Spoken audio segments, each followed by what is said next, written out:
लगा हुआ है। आप जो यहाँ पे क्रिया कराते हैं वो दान में जाती है, मंदिर के दान में जाती है। आप उससे मंदिर बना रहे हैं अपना, आप उससे मंदिर की जगह ले रहे हैं और उसमें मेरा कुछ भी नहीं है। बोलो जय शनिदेव। तो आप जब भी यहाँ आए ये सोच के आए कि एक तो मेरा मंदिर में दान लग रहा है, दूसरे मेरे कष्ट कटने जाने। जो मूल में गरीब हो, जिसके पास उतनी भी संज्ञा ना हो, जो हमारी छोटी सी राशि है, वो अपना इलाज मुफ्त में करा सकता है दीप दान करके, और हमारे सामने बैठ के रोजाना इसी तरह जप करा सकता है। लेकिन मूल में अगर आपके पास देने के लिए है और तब भी आप दान में देने में कंजूसी कर रहे हैं, तो मैं ये कहता हूँ वो आदमी यहाँ से इलाज ही ना कराए। क्यों?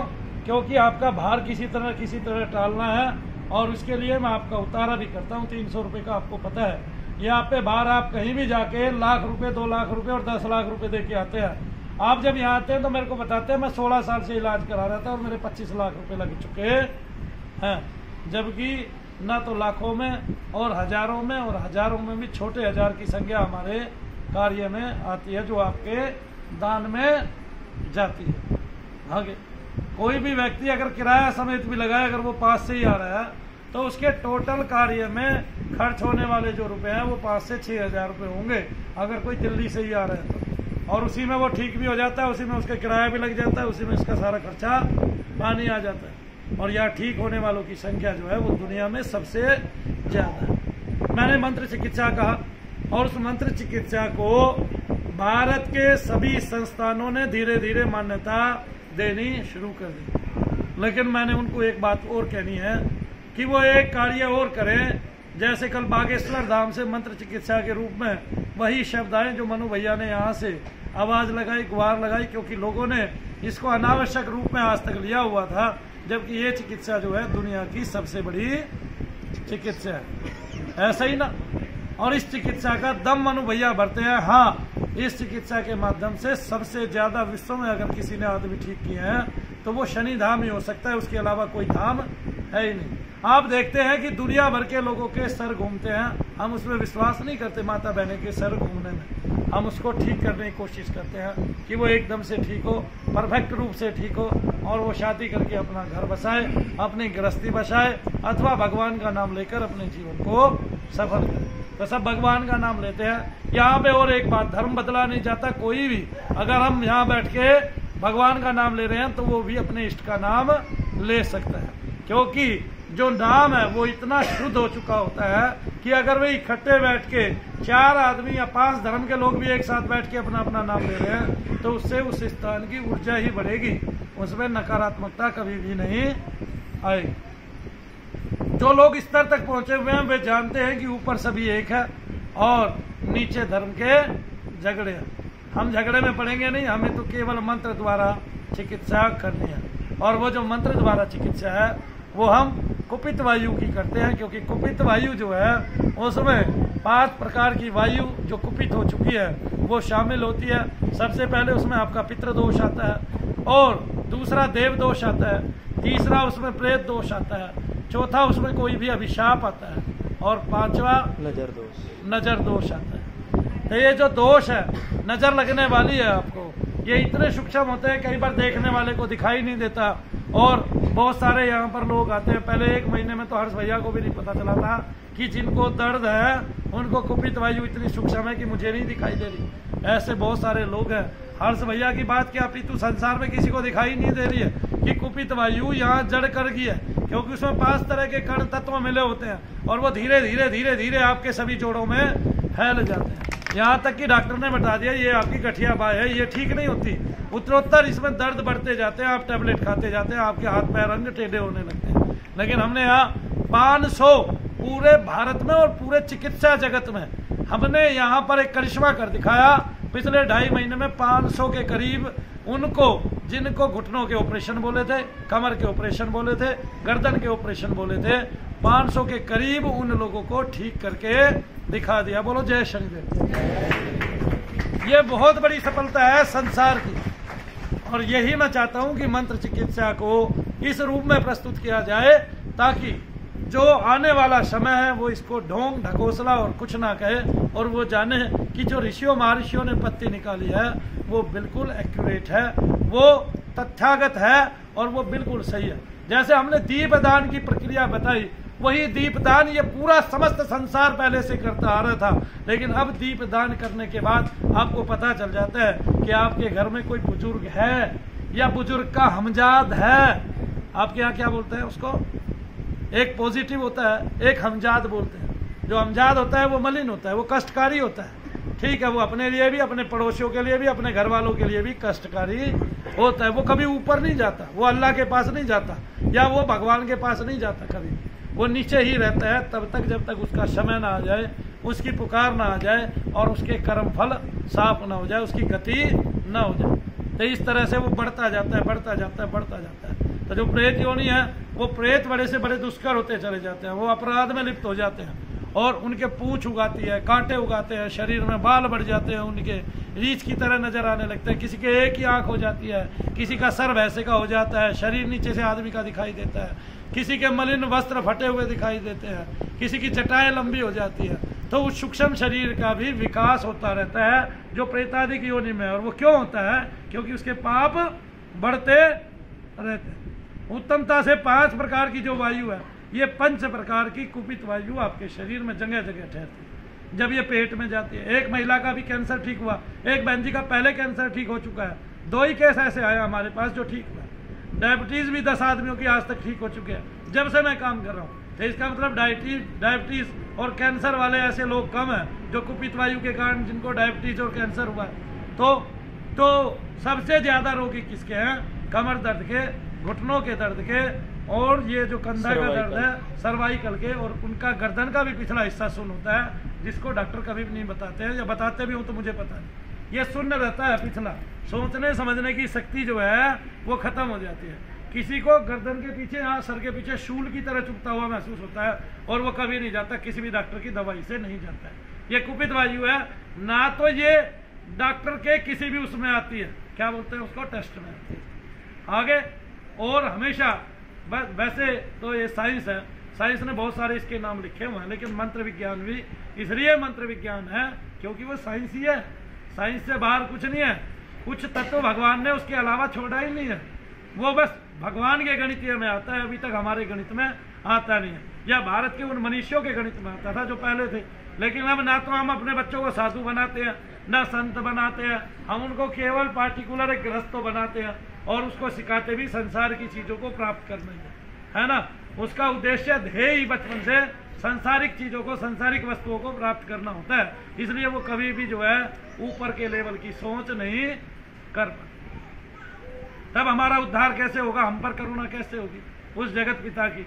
हाँ, तो इसलिए हमें, जब हम नाम ही नहीं ले पाते, जो कुपित वायु है वो बढ़ती जाती है, तो जो नाम लेगा ऊपर वाले का वही तो ऊपर जाएगा, जो नाम ही नहीं लेगा वो ऊपर कहाँ जाएगा?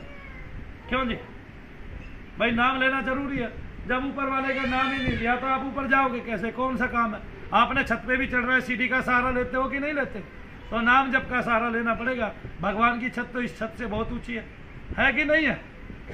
उसका पार ही नहीं है, वो अगम है, वो दिखाई नहीं देती है। बस एक चीज दिखाई देती है कि कोई व्यक्ति ऐसे खड़ा है और ब्रह्मांड में, और वो इतना विशाल है, इतना विशाल है कि उसका कोई और छोर ही नहीं है, और उसकी विशालता में उसकी अंगुलियां ऐसे खुली हुई हैं, उसकी विशालता में, उसकी अंगुलियों में और उसके चेहरे में सब जगह क्या भरे हुए हैं? तारे ही तारे भरे हुए हैं, ग्रह ही ग्रह भरे हुए हैं, उपग्रह ही उपग्रह भरे हुए हैं।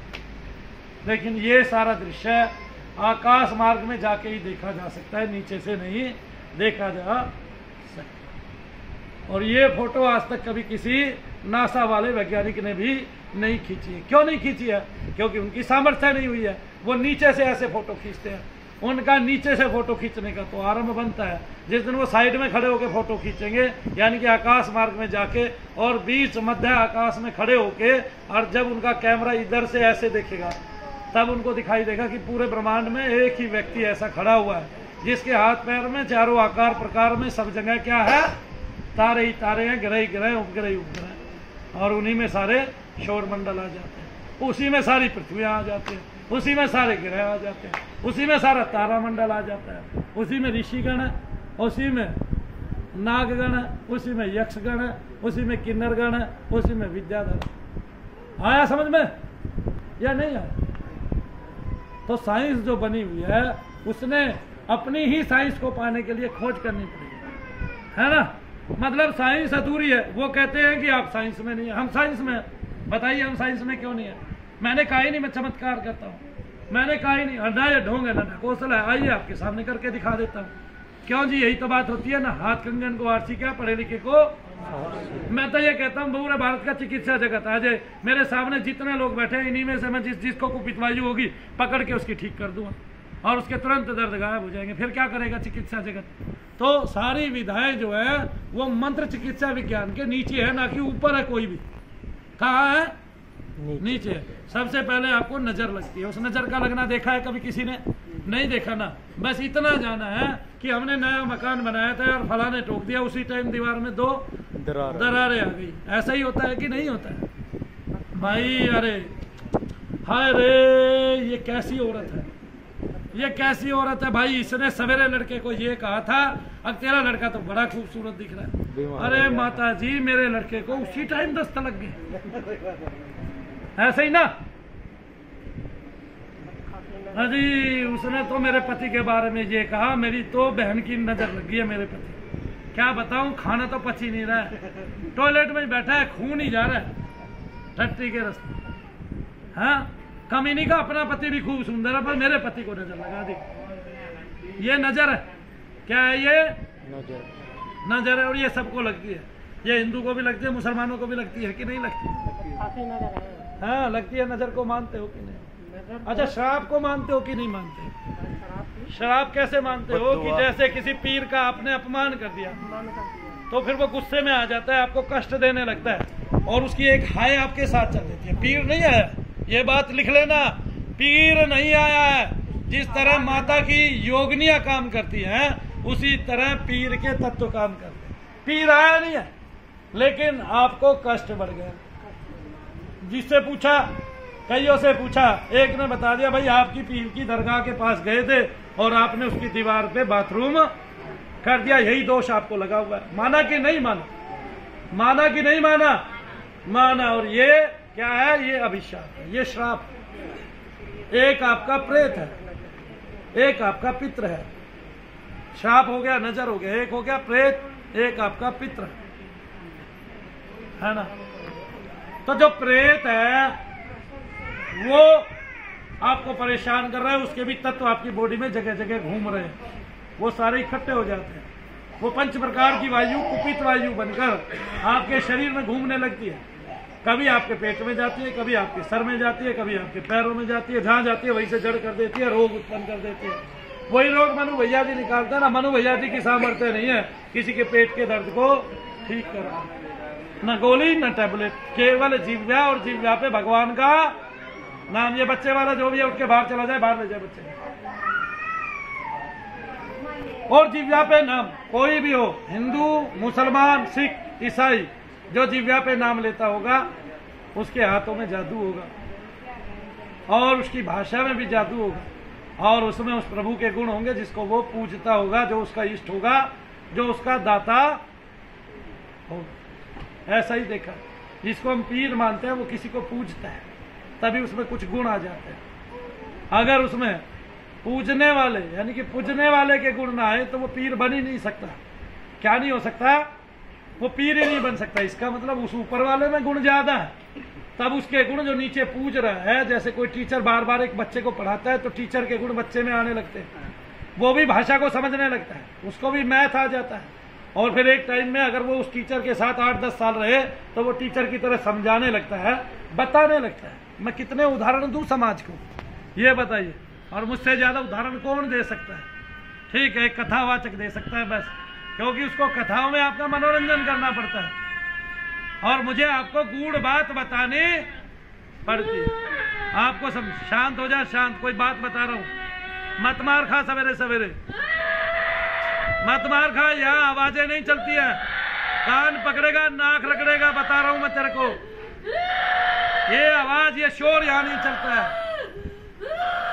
ये फिर कह रहा हूं, ये आवाज, ये शोर यहाँ नहीं चलता। उल्लू नहीं है। तो जिसको हाजिरी आती है उसको प्रेत तत्व इस हिसाब से घुस जाता है कि उसकी मन और बुद्धि को विफल कर देता है, उसकी सोचने समझने की शक्ति खत्म हो जाती है। उसके इतने विचार भर देता है ना बुद्धि के अंदर, क्योंकि उसमें भी स्वयं मन और बुद्धि है, अहंकार है, मलिनता है। और आत्मा कम में के इन सब चीजों के अंदर दब सकती है। आत्मा को इस पृथ्वी लोक पे कोई दबा सकता है तो वो आपका अहंकार, आपका मलिन मन है ना, और आत्मा के तेज को कोई उभार सकता है तो आपका झुकना, आपका छोटा होना, आपकी सरलता, और क्या, आपकी सरलता, और क्या, आपके मन का स्थिर होना। तो वही मन आत्मा के दर्शन ऐसे करा सकता है, परम तेजस्वी आत्मा के दर्शन, कि आपको खुद ही लगने लगेगा कि आप स्वयं ईश्वर का अंश हो। लेकिन अभिमान होना गलत बात है। बहुतों को भक्ति में अभिमान भी होता है, वो कहते हैं हमसे ऊपर भक्ति आपने नहीं की।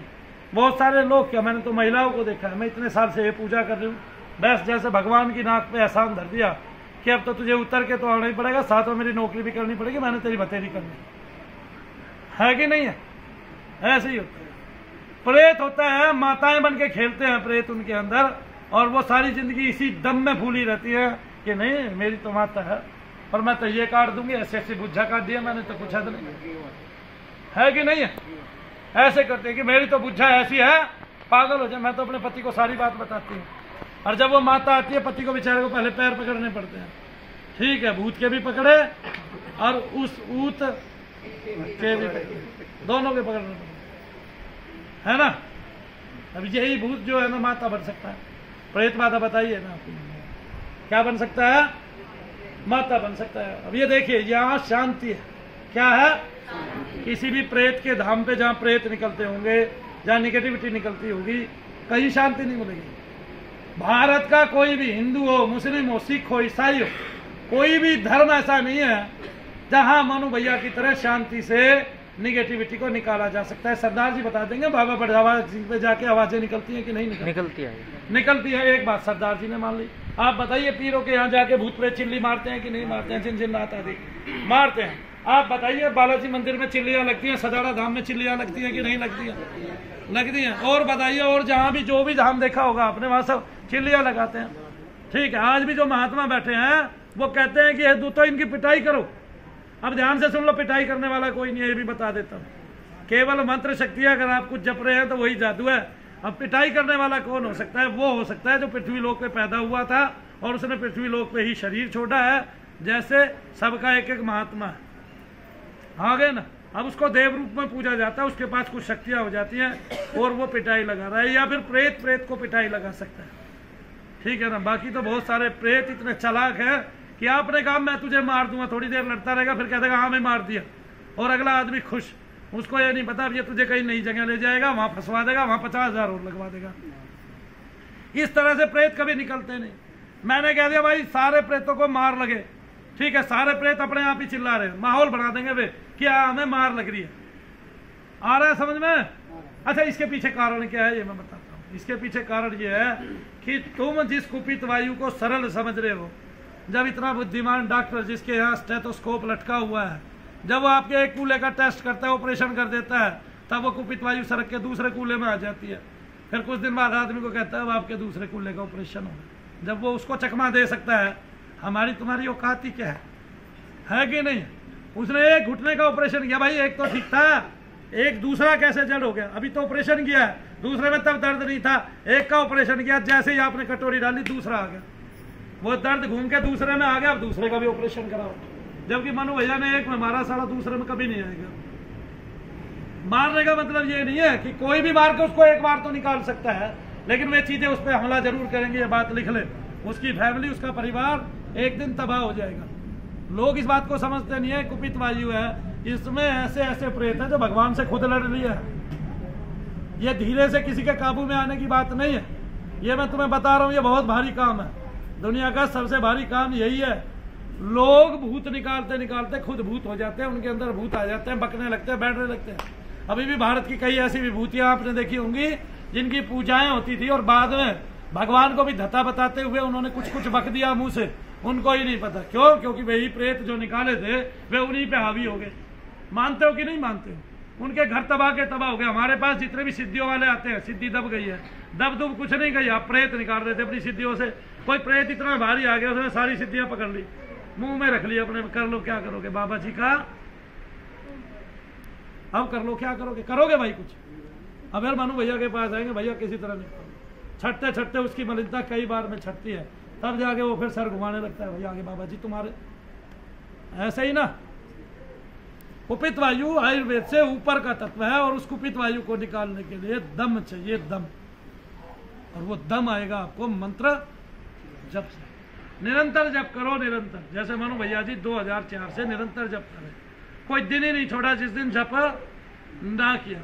और 2014 से निरंतर बिना कोई छुट्टी किए काम कर रहे हैं, कोई दिन ही ना छोड़ा ऐसा जिस दिन काम ना किया। और अगर गलती से छुट्टी भी कर ली तो घर पे ही फोन पे जप कर रहे हैं, चाहे किसी का भी कर रहे हैं और चाहे किसी को भी देख रहे हैं। आगे ना, जैसे उस काल में भी ऑनलाइन हमने काम किया, मेहनत की ऑनलाइन।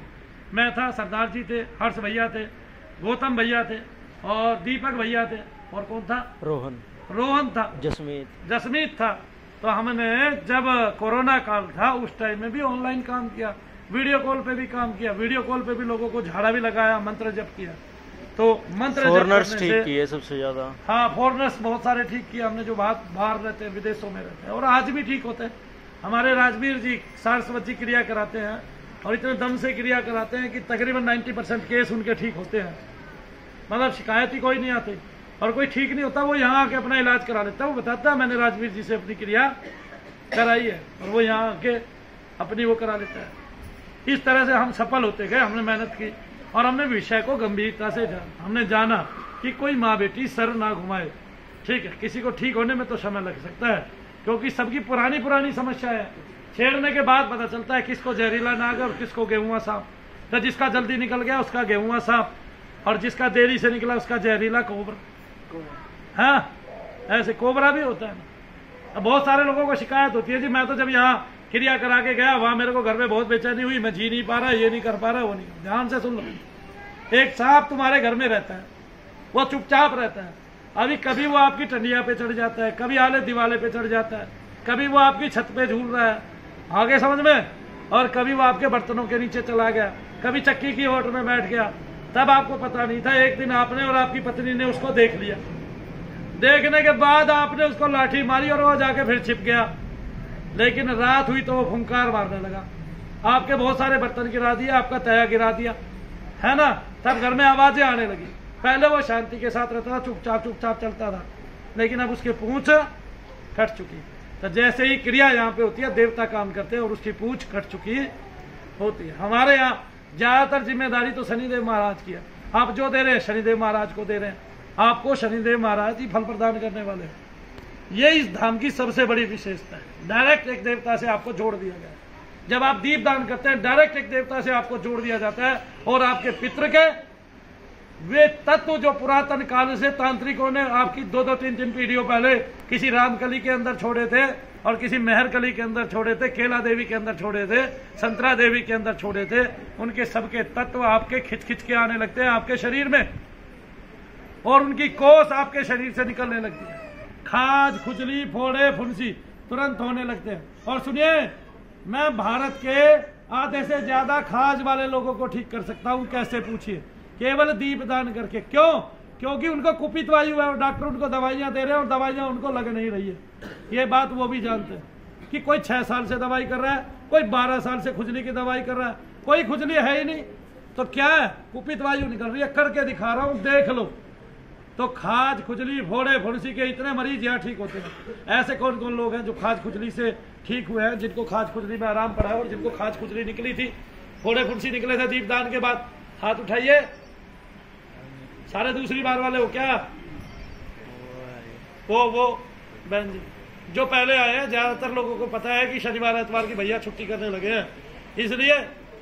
वरना तो आप किसी और दिन आइएगा तो पता चलेगा। दूसरी बार वाले कौन कौन है? हाथ खड़े करना जो दूसरी बार आए। ओहो, तभी मैं कहूँ ये क्यों हो रहा है, आए ना समझ में?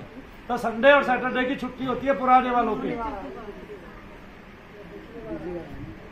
आप सब दूसरी बार आए हो, मैं समझ रहा हूं, इसलिए आप लोगों को अभी खाज खुजली शुरू नहीं हुई। दीप दान करोगे, चिराग दान करोगे, आपको भी खाज खुजली शुरू हो जाएगी। आपके भी जो बुजुर्ग हैं, जो फंसे हुए हैं, जिनके तत्व यही हैं, जिनका मोह आप में पड़ा हुआ है, और जिनकी मलिनता यहाँ पृथ्वी लोक पर पड़ी हुई है, और बेशक आत्मा भी कईयों के ऊपर पहुंच चुकी होती है, संकल्प नीचे रह जाते हैं पृथ्वी लोक पे अपने बच्चों के साथ, अपने बच्चों का भला करने के लिए, और वो होता नहीं। वो होता है निष्काम कर्म से, वो होता है अच्छे कर्म से, जिससे आप पुरुषोत्तम बन सकते हो, पुरुषों में उत्तम बन सकते हो, है ना। वैसे सभी पुरुषोत्तम है, क्योंकि शव के अंदर आत्म तत्व है, उसमें कभी मलिनता आती नहीं। वो हमेशा श्वेत वस्त्रधारी है और श्वेत ही दिखाई देती है। और इसको रूह भी बोलते हैं मुस्लिम लोग, हिंदू लोग इसको आत्मा बोलते हैं, और इसको बिंदु तत्व भी बोलते हैं अध्यात्म की भाषा में। और यही वो फल है जिसको देखने के लिए हम लगाइत रहते हैं, जिसके देखने के बाद मन और प्राण दोनों शांत हो जाते हैं, जिसको देखने के बाद किसी और को देखने की इच्छा ही नहीं रहती, जिसके अंदर खो जाने को मन करता है। और जब उसके अंदर खो जाते हैं तो ईश्वरीय बातों को जान पाते हैं। लेकिन जो ही आपकी समाधि भंग होती है, उसमें वित्थान होता है, तो फिर एक काम होता है, फिर आप वापस पृथ्वी लोक पर आ जाते हैं, मन वापस आ जाता है, और मन की मलिनता, मन में बाह्य वायु की वक्रता तुरंत इकट्ठी हो जाती है। फिर जो अंतर में देखा था उसका वर्णन ठीक से नहीं हो पाता। इसलिए भगवान के लिए नेति नेति कह दिया गया है। क्यों? क्योंकि मानव जब भी भगवान के नाम का स्मरण करता है, भगवान की कोई भी कथा बताता है, तो उसमें बाह्य वायु शामिल होती ही होती है, उसमें वक्रता होती ही होती है। मतलब तो 100% कोई भी श्योर नहीं हो सकता। इसलिए नेति नेति कह दिया गया है। ना हम तो ऋषि व्यास है, ना हम गणेश जी हैं, तो फिर हमारे शरीर में पंच तत्व है, पसीना आता है भाई, बगलों से बदबू भी आती है भाई। लेकिन ऐसा नहीं है कि हम भगवान के नहीं हैं। उस ईश्वर को हमारे अंदर जो उसका तत्व है, जो आत्म तत्व है, जो रूह का तत्व है, वो उसको प्रिय है। क्या है? प्रिय है। वो उसी को चाहता है, उसके अलावा कुछ नहीं। हनुमान जी को किसी स्त्री और पुरुष से कोई मतलब नहीं है, वो तो आत्म तत्व से मतलब है। तो स्त्री भी पूजेगी तो भी आएगा, और पुरुष भी पूजेगा तो भी आएगा, क्योंकि स्त्री में भी पुरुष का तत्व है और पुरुष में भी स्त्री का तत्व है। पुरुष में स्त्री का तत्व इसलिए है क्योंकि जो वो पंच तत्व से पुतला बना है वो भगवान की प्रकृति है, वही स्त्री तत्व है।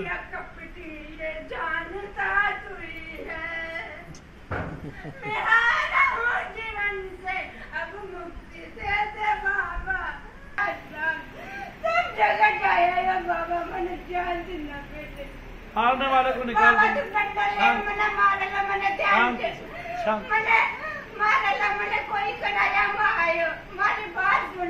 सुनेंगे सुनेंगे, नंबर आएगा ना। अभी बाबा को अपनी बात तो सुनाने दे।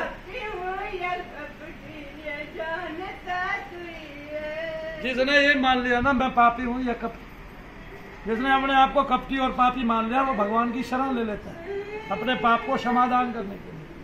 और जब जो शरण ले लेता है, भगवान उसके पाप को क्षमा। इतना ही मानना काफी है कि मैं पापी हूँ। मैं पापी हूँ कहने से मैं भगवान का हूँ ये अपने आप सिद्ध हो जाएगा, क्योंकि जो अपने आप को भगवान सबसे बड़ा पापी मानेगा। चल रहा है कि नहीं चल रहा है? चल रहा है। तो जो अपने आप को पापी मान लेगा वो तो वैसे ही भगवान की शरण ले लेगा। हारे मत ना, हारे का ही सहारा वो है।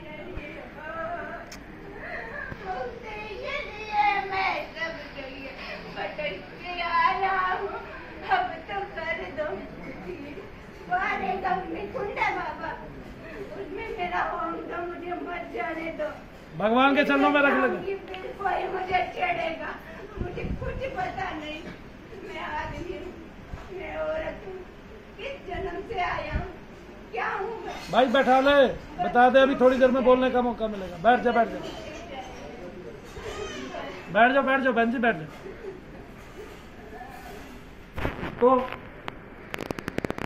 तो जो पुरुष है उसमें भी पंच तत्व है प्रकृति के, और जो स्त्री है उसमें भी वही पंच तत्व है। जो पुरुष है उसमें पुरुष का भी तत्व है, यानी कि भगवान पुरुषोत्तम का तत्व है, आत्म तत्व है।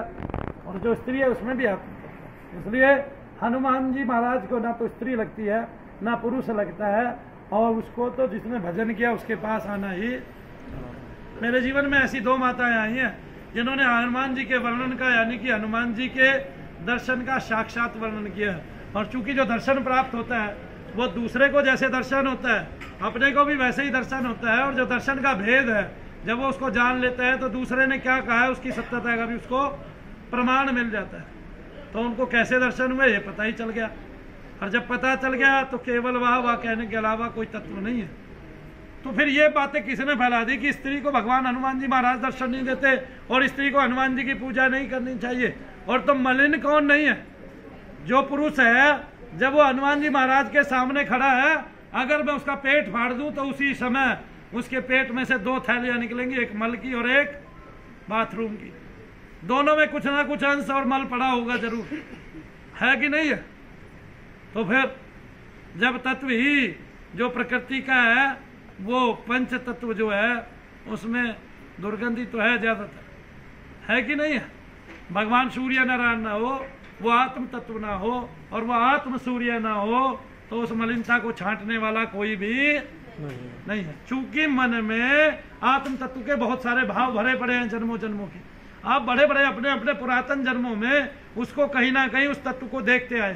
तो जब आंख बंद करके पहली बार देखना चालू करते हैं तो कुछ लोगों को बिल्कुल अंधेरा दिखाई देता है, लेकिन जब वो रोजाना इसी कार्य को करते हैं तो उनको क्या दिखाई देने लगता है? उनको भी कुछ कुछ क्षण कोई कोई तत्व तेज का दिखाई देने लगता है। वही आत्म तेज है और उसको इकट्ठा किया जाता है आंख बंद करके, ध्यान करके बार बार, और हमने उसको इकट्ठा करना है। मैं कितनी बड़ी बातें, कितनी गूढ़ता की बातें आपको बताता हूँ बड़े ही सरल शब्दों में। आपको सुनना चाहिए, आपको गुनना भी चाहिए, साथ ही साथ भगवान का नाम भी लेना चाहिए जो हमें सब विपदाओं से मुक्ति देना चाहिए। तो तत्व को मैंने निकाला, मेरे भय से वो निकल गया। जो आदमी रोजाना जो काम करता है वह वही काम कर पाता है। आपने देखा होगा बहुत सारे लोग शेरों के साथ खेल लेते हैं। क्या कर लेते हैं? खेलते। मैंने तो एक अंग्रेजों की ऐसी फिल्म देखी है, मैं अपने बेटे से नाम पूछ के आपको दिखा भी सकता हूँ, इसमें भी आ जाएगी मेरे ख्याल से, यूट्यूब पे पड़ी हुई है। उसमें इतने सारे शेर एक जगह है, कुछ हद नहीं, चीते भी, बाघ भी, गुहेरे भी, और 4 आदमी उनके बीच में काम कर रहे होते हैं। रियल की फिल्म बनाई हुई है, इतनी शानदार मूवी बनाई हुई है कि आपको आपके घर पे देखना चाहिए कि लोग शेरों को भी किस तरह पालतू बना डालते हैं। बना डालते हैं कि नहीं बना डालते हैं? बना डालते हैं। तो अब इससे अलग उदाहरण मैं कहाँ दूं? तो मन में ऐसे भाव बहुत सारे हैं पिछले जन्मों से, तो वो उजागर होते रहते हैं बार बार। हम अगर बुरे स्वप्न देखते हैं तो अच्छे भी तो हम ही देखते हैं कि नहीं देखते हैं? तो बुरे स्वप्न की गणना मत करो, केवल अच्छे स्वप्न का भेद जानो कि वो स्वप्न हमें इसलिए आया है कि भगवान चाहते हैं कि हम उनसे जुड़ जाए, और जब उसके स्वप्न में दर्शन होते हैं तो रियल में भी होते होंगे। इसलिए रियल के दर्शन के लिए ललायित हो जाओ और भगवान का नाम लो। बहरहाल मैं प्रार्थना कराऊंगा, आप सब लोग प्रार्थना करें, और उस प्रार्थना का फल आप सबके दोषों का मर्दन होगा और दोष आप सबके निकल जाए। इसलिए जो है मैं आपसे प्रार्थना कराता हूँ। बोलिए, हे शनिदेव महाराज, हम सब आपके शरणागत हैं, आपकी शरण में हैं, हम पर कृपा करें, अनुकंपा करें। हे नाथ, हमारी रक्षा करें, हमारे शत्रुओं का वर्धन करें, प्रेतादिकों का, पितरादिकों का, राक्षसादिकों का मर्दन करे। हम आपकी शरण ग्रहण करते हैं। हे नाथ, त्राहिमाम, त्राहिमाम, त्राहिमाम। बोलिए, जय शनिदेव, जय शनिदेव, जय शनिदेव। हे कुल देवी माता, हे कुल देवता, हम सब आपके बच्चे हैं, आपकी शरण में हैं, आपके कुल में उत्पन्न हुए हैं, और आपके कुल में उत्पन्न होने से आपकी जिम्मेवारी है हमारी रक्षा करना। तो तांत्रिकों का भोग त्याग के सदा के लिए हमारे बुजुर्गों सहित, पितरों सहित, पूर्वजों सहित शनिधाम में विराजित हो जाइए। आपकी सदा ही जय हो। आपको आपके कुल का मान लगे, इष्ट का मान लगे, जनक जननी का मान लगे, शनिधाम की आन लगे। हे महाकाली माता, हे महाकाल देवता, समस्त संसार में क्षेत्रीय देवी देवताओं के रूप में आप पूजित हैं, वंदित हैं, आपकी पूजा वंदना हम सब करने वाले हैं। हम पर कृपा करें, अपने क्षेत्र का बालक होने के नाते हमें गौरव व शौरव प्रदान करें। गौरव शौरव आए हैं क्या भाई? आप हम पर कृपा करें, तांत्रिक द्वारा दिए गए बंधन को भोग को त्याग करके सदा के लिए समाहित हो जाएं शनिधाम में। हमारे पितरों सहित आपकी सदा ही जय हो, सदा ही जय हो, सदा ही जय हो। आपको आपके क्षेत्र का मान लगे, आपको आपके क्षेत्र की आन लगे, आपको आपके भक्तों की आन लगे, शनिधाम की आन लगे। आपकी सदा ही जय हो, सदा ही जय हो, सदा ही जय हो। शनिदेव महाराज मनु भैया को साक्षी मानकर, हे माता छाया के लाल, हे करुणानाथ, दीनानाथ, दयानिधि, भक्त वत्सल, कृपा वत्सल, हमारे पितरों को शांति दे, हमारे दीप को ग्रहण करें, हमारे द्वारा दिए गए जल को ग्रहण करें, हमारे द्वारा दिए गए धूप को ग्रहण करें, हमारे पितरों को शांति, भक्ति व मुक्ति प्रदान करें। आपकी सदा ही जय हो, सदा ही जय हो, सदा ही जय हो। बोलिए जय शनिदेव, जय शनिदेव, जय शनिदेव।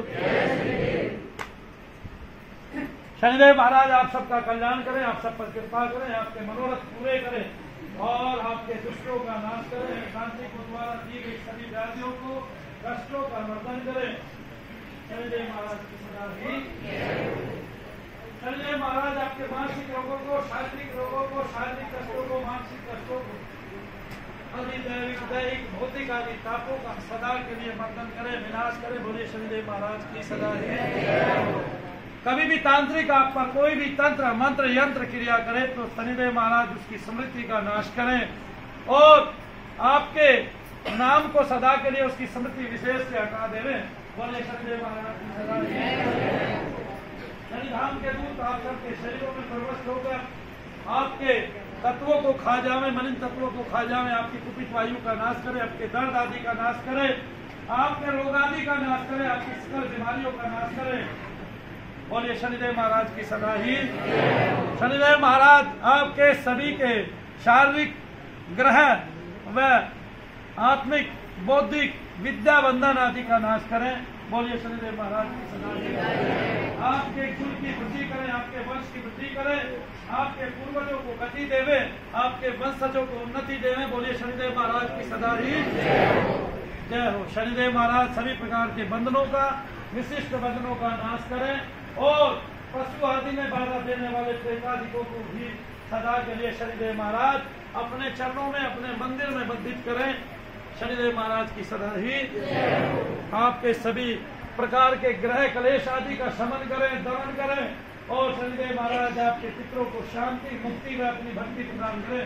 बोलिए शनिदेव महाराज की सदा ही जय हो। शनिधाम के दूत आपकी मनोकामना पूर्ति करें, आपके घर में पैरा देवे, आपके मन की मलिनता को दूर करे और आपको भक्ति तत्व से जोड़े।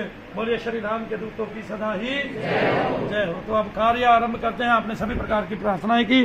शनिदेव महाराज आप पर कृपा करें, करुणा करें, रक्षा करें, आपकी आपको अपना बल दे, भक्ति दे, शक्ति दे। शनिदेव महाराज की सदा ही।